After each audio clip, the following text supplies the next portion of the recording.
Don Carpenter on News Talk 1270 KIML.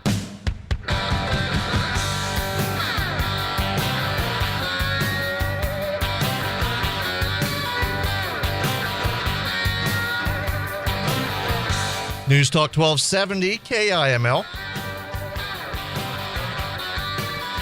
Don Carpenter Show.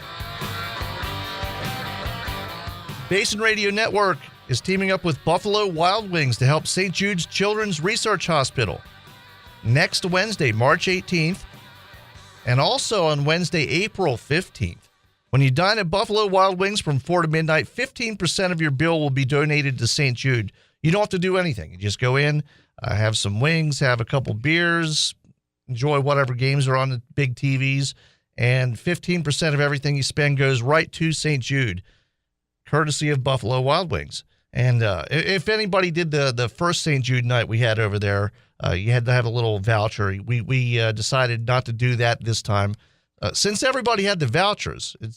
Everybody had the vouchers anyway, so we figured, well, we'll save the paper this time and just donate 15% of everything to St. Jude.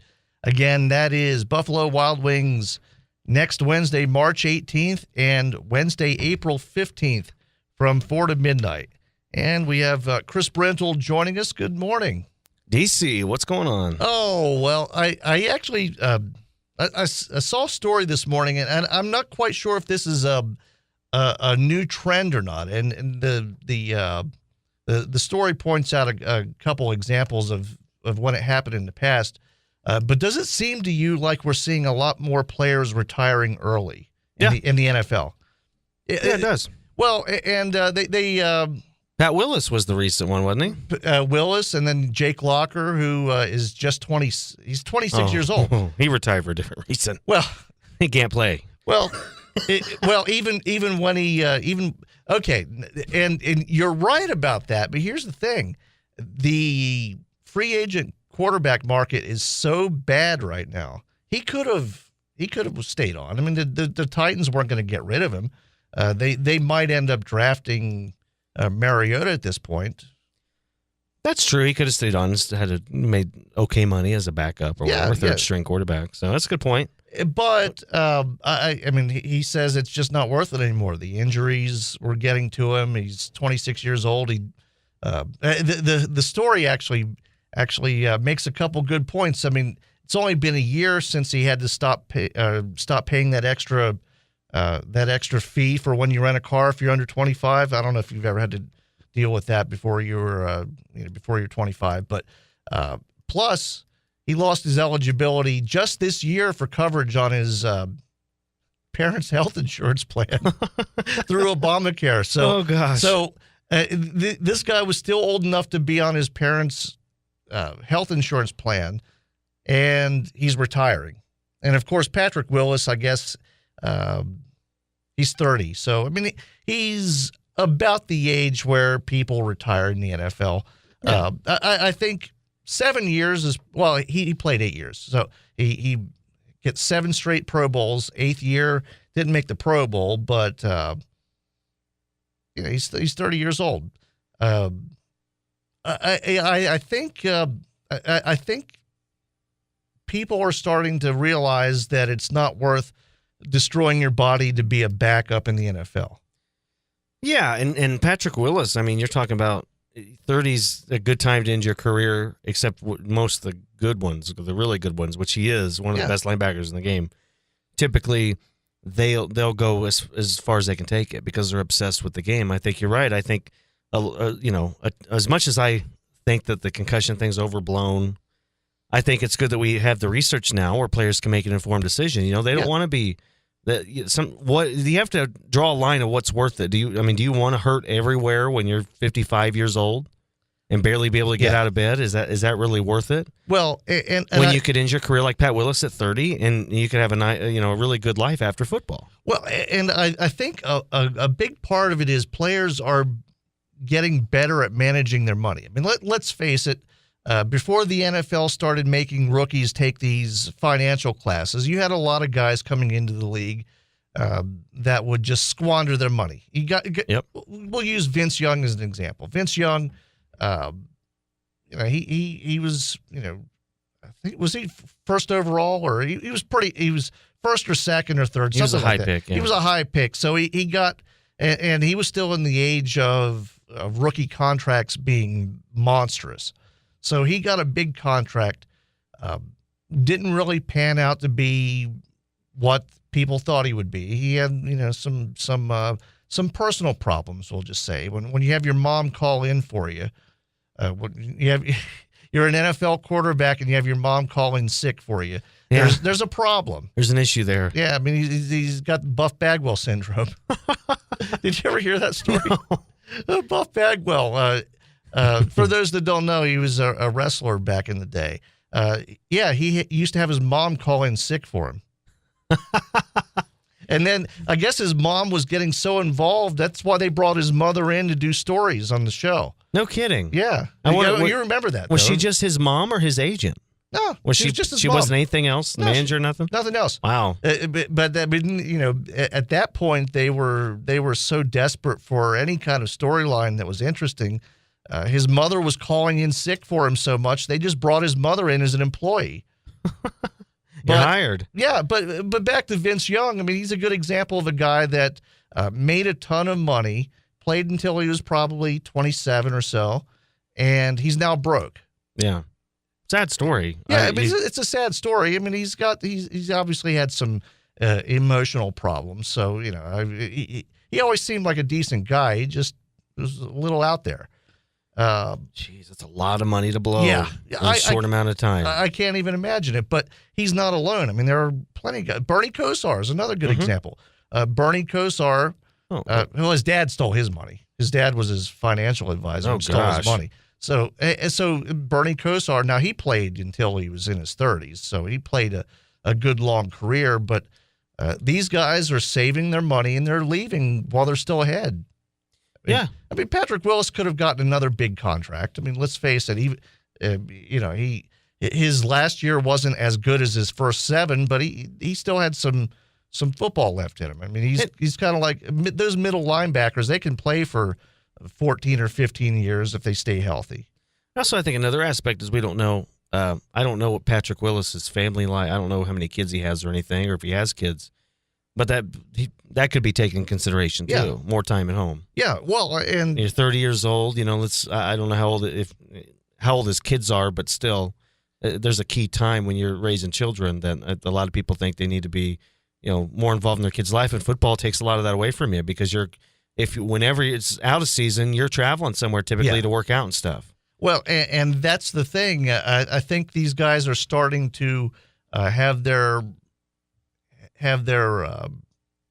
priorities in the right place. I mean, stories. I mean, like Jim Brown and Barry Sanders leaving when they were young. Barry Sanders, he played until he was 30. Yeah. He played 10 seasons. So I mean, for a running back, that's a long time. But Barry Sanders still had good football left in him. He left because he was sick of the team. Yeah. I mean, the Detroit Lions just weren't doing anything to help him out. So it's not worth it. So, I mean, Barry Sanders is kind of a different story. Jim Brown, of course, left to do movies, so that's a little bit different story. But for the most part, a lot of these guys would just play until they couldn't play anymore. And I understand that. I mean, you have an obsession with the business, but you're seeing less and less of that now. Yeah. I mean, I think it's a healthy thing. It is. It's not like there aren't just a constant flow of new players coming in the league. I mean, every year there's a draft, and plus, you're starting to see more and more undrafted players make teams. So I think there's plenty of players to keep the league going just fine.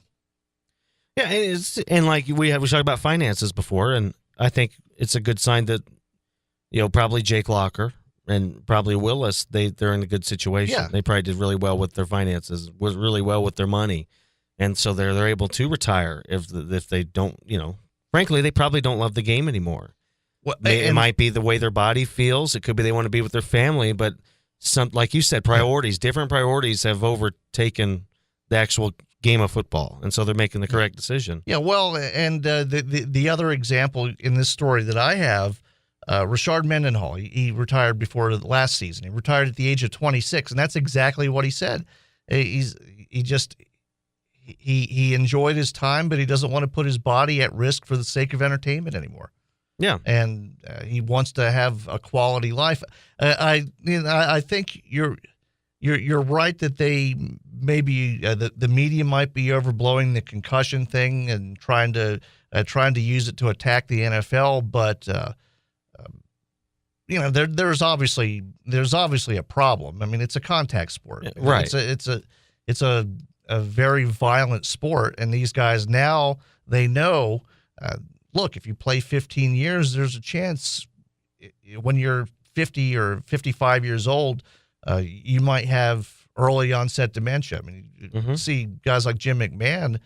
Jim McMahon's probably in his late 50s, early 60s, and he's already having the problems that a 75 or 80-year-old would have. So I can't blame him. It's good for these guys.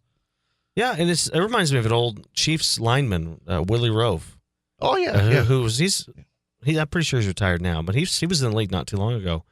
He was one of those guys you'd see walk around and he could barely move. Yeah, the guy was 30, like early 30s. He might have been 30 exactly. Barely moved. He gets on the football field. He's one of the best linemen I've ever seen. So I mean, if he's like that at 30, that wear and tear on your body as an offensive lineman, what's he going to be like at 50? Well, and I think players are just starting to think about that kind of stuff. That's one of the things I worry about with Peyton Manning. I mean, now he doesn't get hit a lot, and he doesn't get. They obviously do a lot to protect the quarterbacks. So I don't think Peyton Manning's going to have dementia problems or concussion problems. But what's going to happen, and this is what I'd be afraid of with Peyton Manning, is you're going to see him 20 years from now. And he's not going to be able to walk. And that's one of the things I worry about with some of these guys that are playing 16, 17 years. Ray Lewis, another example. He looks pretty healthy right now, but what's he going to look like in 20 years? Right. Exactly. It's a good point. I mean, I think he's 41 or 42 years old, something. He's about the same age as I am. And when he's 60, what's going to be like? I mean, these guys, they give their bodies for a sport that's not very thankful sometimes. You're exactly right, yeah. And it's just I think it's positive. It's positive that guys are starting to get smarter and think about that kind of stuff, because in the end, it's worth it now. When you're an obsessive type, you want to win championships, you want to be the best linebacker in the game, maybe be the best quarterback in the game. There's good money. It's all worth it now, but is it going to be worth it when you look back and you're 60 years old? You can't move. And that's the good thing about it. And I think it's healthy for the sport too. Yeah, I think it's definitely healthy for the sport because let's face it. I mean, especially football. Football is under attack by certain elements. We'll just say, and the more healthy guys you have 20 years down the road, the better it's going to look for the sport too. So I think it's good all around. I agree. Yeah. Okay. Well, there was no disagreement today. No. I was looking for an argument. I was hoping to say, well, I hope these guys play till they break apart. Play till you're 40. What are they, wimps? Yeah. I want everybody to end up like Theismann. I was looking for that, but I didn't get it. I'll try harder next time. Okay, what do we have going on in sports? We have a KIML basketball. Okay, sounds good. We'll see you in an hour. News Talk 1270 KIML. Please remain seated until the show comes to a complete stop. Thank you. Carry on. Don Carpenter on News Talk 1270 KIML.